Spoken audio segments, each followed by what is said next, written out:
Weeks before the Zimbabwe presidential elections, there are concerns of political unrest that will impact on governance in the region. Now, President Emmerson Mnangagwa is hoping to secure another presidential term. Mnangagwa is up against 10 other presidential candidates, including main rival Nelson Chamisa. Joining us is Dr. Webster Zambara from the Institute for Justice and Reconciliation. A very good afternoon to you. Thank you so much for your time, Dr. Zambara. As we have been looking at the build-up to elections, the hiccups that have occurred and the barriers that have been set for those who try and campaign, the tone of the elections as they are just a matter of days away. What is your assessment? Good afternoon, and good afternoon to your viewers. Thank you for having me.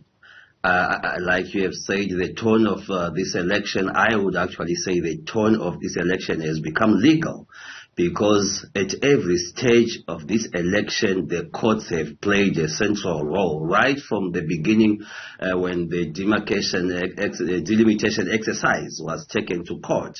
Later, we later on saw 12 aspirant MP candidates having to be saved by the courts. They had also been dismissed by the courts.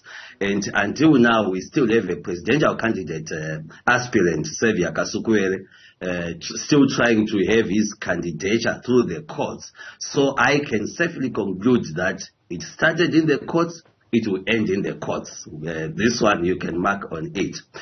However, it doesn't give a very a good environment that we have to rely on the courts at every stage of the election. It brings into the spec the role of the Zimbabwe Electoral Commission, whether it is up to the task that its functionality is doing its work beyond measure. And also, in a democratic situation, normally you do not keep contestants out. You want to be contested freely and openly so that you get a mandate that will not be tarnished. Otherwise, if Kasukwere doesn't contest, I know that, and everyone I think would consider that he is not going to be very impactful. But the case that he would have failed to contest would also give the winner an image of having failed to have all that one to contest. Be that as it may, this election is a two-race horse. President Mnangagwa versus Nelson Chamisa of CCC.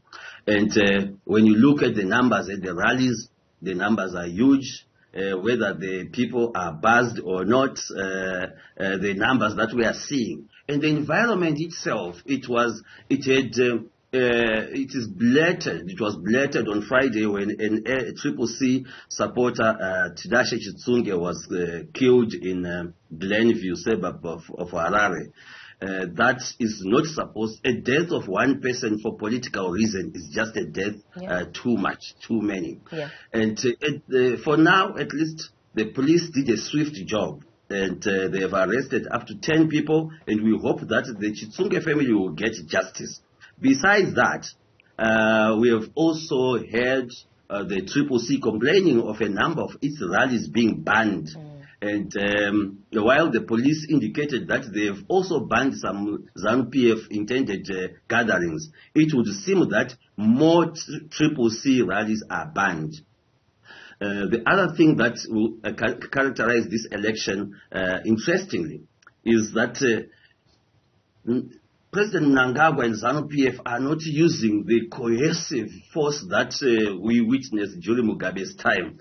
This time they are using what I often call a soft cohesion. Soft cohesion where they use the power of incumbency and the monies that they have to bring people and give them some trinkets like food items, bread, fast food, and even considering that people have nothing to do. If a free bus ride is offered for people to go and spend a day in Harare and come back, people always go for that. In fact, so Dr. Zambara, as you talk, one of the things that I heard around how President Mnangagwa is trying to woo voters, I mean, I heard that he's told supporters that if they vote for his party next month, that they'll go to heaven. I mean, that's some of the ways that we've been listening to the president wooing voters.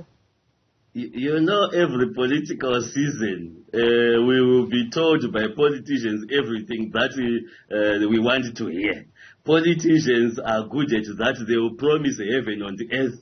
And these are some of the sound bites or political banter that you go anywhere in a political contest, you sometimes laugh at the promises that that will be shared there.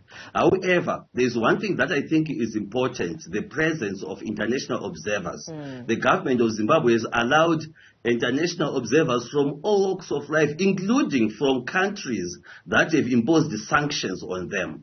This election, I guess, they would like it to at least be seen as free, fair and credible worldwide, so that it enables their mandate, if they get it, that they won fairly.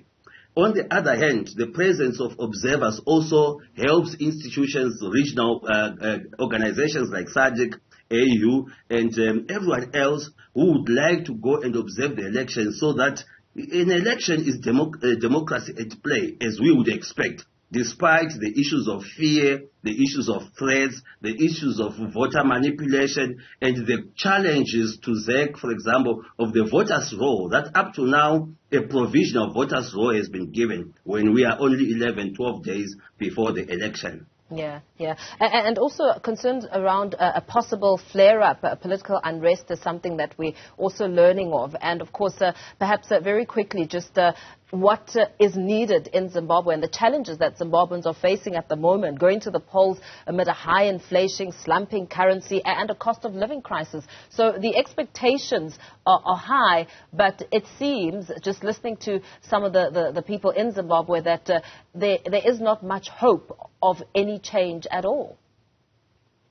Well, the Afrobarometer and the Mass Public Opinion Institute held a national survey in May. And the results of that survey are very interesting to share, especially to responding to the question you have just asked.